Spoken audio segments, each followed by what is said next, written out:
최하급 군인으로 시작했지만 오늘날의 해군 참모총장인 3도 수군 통제사 자리까지 오르고 백성의 존경을 한몸에 받으며 한편의 영화와도 같이 외적으로부터 조국을 구해냈던 이순신 장군은 겉으로 보기에 화려하고 큰 명예를 얻은 인물이었지만 그가 겪은 고통과 간직한 슬픔은 그 누구보다도 크고 비참했습니다.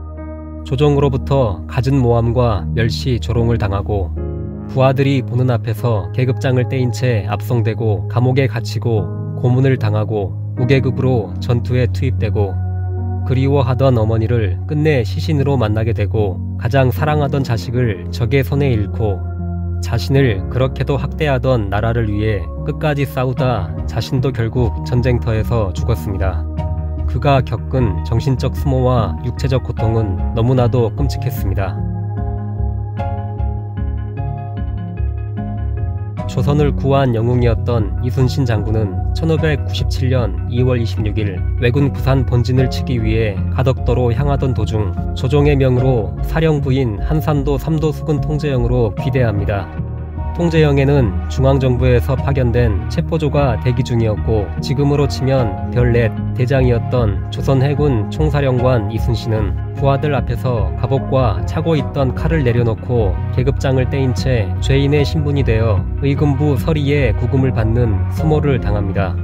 체포조 옆에는 후임 사령관으로 원균이 의기양양하게 대기하고 있었고 이순신 장군은 압송되기 전 원균에게 통제영이 비축하고 있던 군비 전체를 인계합니다. 이순신이 체포되기 전 조정에서는 이순신을 죽일 생각을 분명히 합니다. 선조실록 1597년 1월 27일자에는 선조는 비록 청정의 목을 베어와도 이순신을 용서할 수 없다고 하였고 5년 동안 조선의 바다를 누비며 불패의 장수로 나라를 구했던 그가 어느 날 갑자기 나라의 죄인이 되어 임금은 그를 사형시키려고 했습니다. 서울로 끌려간 이순신은 투옥되고 고문을 당하는데 영중추 부사 정탁은 한번 신문을 하고 나면 그대로 몸이 상해 쓰러진 사람이 많았고 목숨이 끊어진 경우도 많았다는 경험을 말하면서 이순신의 경우는 이미 한 차례 형벌이 있었고 만약 다시 형벌을 하면 엄한 문초로 목숨을 보존하지 못할 것이라고 우려했고 좌이정 이덕형도 이순신이 고문으로 거의 죽게 되었다는 기록을 남깁니다. 그러나 통제사로 임명한 원균이 아직 미덥지 못했던 선조는 이순신의 처형을 보류하기로 마음먹었고 1597년 4월 1일 이순신은 옥에 갇힌 지 28일 만에 백의종군 명령을 받고 풀려납니다. 풀려난 날 이순신은 난중일기에 이렇게 적습니다. 1597년 4월 1일 맑았다. 옥문을 나왔다. 남대문 밖 윤간의 집에 도착했다. 술에 취했고 땀이나 몸이 젖었다. 조국과 백성을 걱정하며 매일을 삶과 죽음의 경계선에서 살았던 이순신은 절망적인 상황에서 모든 것을 내려놓아야 했을 것입니다. 옥에서 나오던 날 겨우 걸음을 뗀 그는 저 높디 높은 푸른 하늘을 올려다 보았을 것입니다. 그때 얼마나 눈이 시렸을지 얼마나 가슴이 미어졌을지 상상도 할 수 없습니다.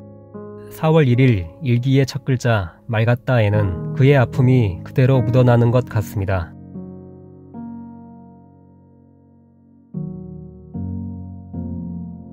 이순신은 임진왜란 내내 남모를 지병에 시달리고 있었으며 그 병세는 점점 더 깊어졌습니다. 난중일기를 보면 식후에 몸이 몹시 불편하더니 차츰 더 아파 종일토록 또 밤새도록 신음하였다 라는 기록이 보입니다. 이 고통은 이틀이나 지나서야 조금 가라앉습니다. 이처럼 난중일기에는 몸이 불편하거나 병에 걸린 것으로 언급하는 대목은 180여 회가 넘게 나오는데 이순신을 그토록 괴롭힌 그 질병에 대해 현대의 전문가들은 극심한 과로와 정신적 압박에서 비롯된 신경성 위염, 다한증, 피부염, 불면증 등으로 진단합니다. 이 같은 질환들의 원인은 많은 근심과 울분, 전쟁으로 인한 스트레스, 정신적 압박감 등이었을 것입니다. 그렇지만 이순신을 괴롭히는 이 고통은 좀처럼 사라지지 않는데 오히려 이후에는 더 심해져서 전쟁 기간 내내 이순신은 고통으로 잠들지 못하는 불면의 밤들을 보냅니다. 이순신의 강한 정신력이 없었다면 버텨내지 못할 고통이었죠. 가장 심한 병은 위장병이었는데 1596년 7월 24일 난중일기에는 이날 밤 속이 답답하여 자지 못하고 밤중까지 앉았다 누웠다 하다가 밤이 깊어서야 잠들었다고 기록하였고, 수시로 구토 증상을 일으키고 자주 신음을 내면서 몸이 아파 겨우 공무를 보는 경우가 많았습니다.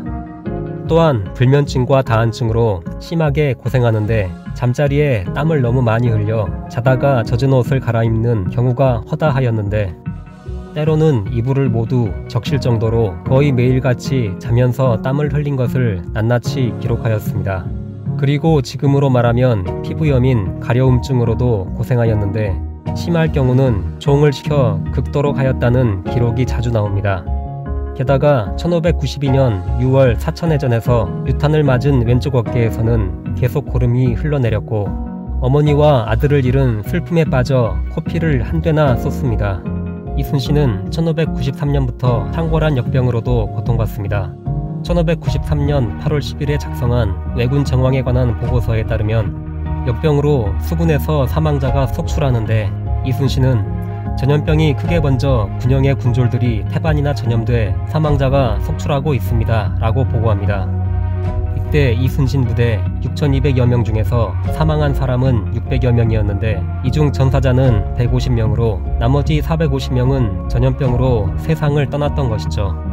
이 시기에 이순신도 건강이 좋지 않았는데 1593년 3월에 쓰인 이순신 어록에는 남해에 전염병이 번졌을 때 공도 병에 걸려 12일 동안이나 고통을 당했다는 기록이 있고, 1593년 추석 한 달 전에 지독한 몸살 같은 증상을 여러 날 겪습니다.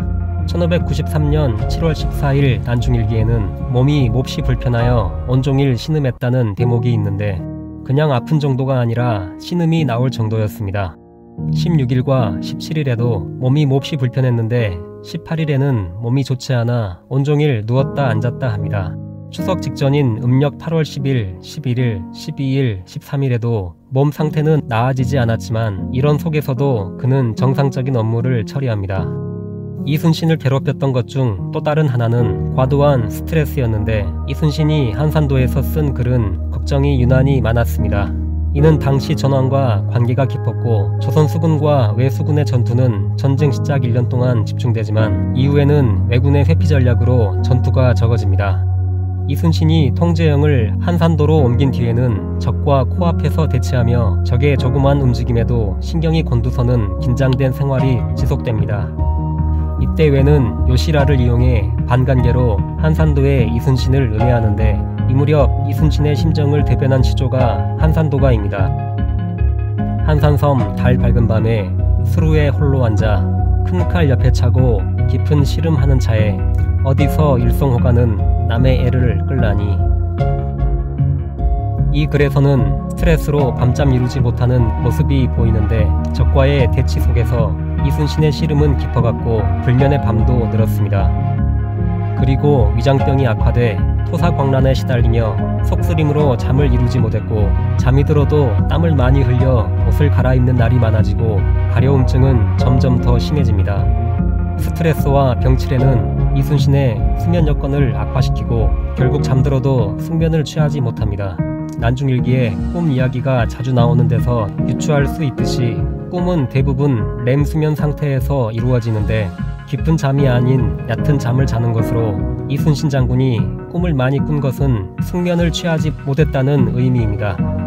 조선의 현실에 대한 분노, 돌아가신 어머님과 아들에 대한 그리움과 비통함, 자신을 끊임없이 모함하고 괴롭히는 원균과 조정에 대한 원한, 외적에 대한 증오, 백성의 참상에 대한 동정심으로 하루도 마음 편할 날이 없었던 구국의 영웅 이순신도 우리처럼 아프고 힘들었던 연약한 인생이었던 것입니다.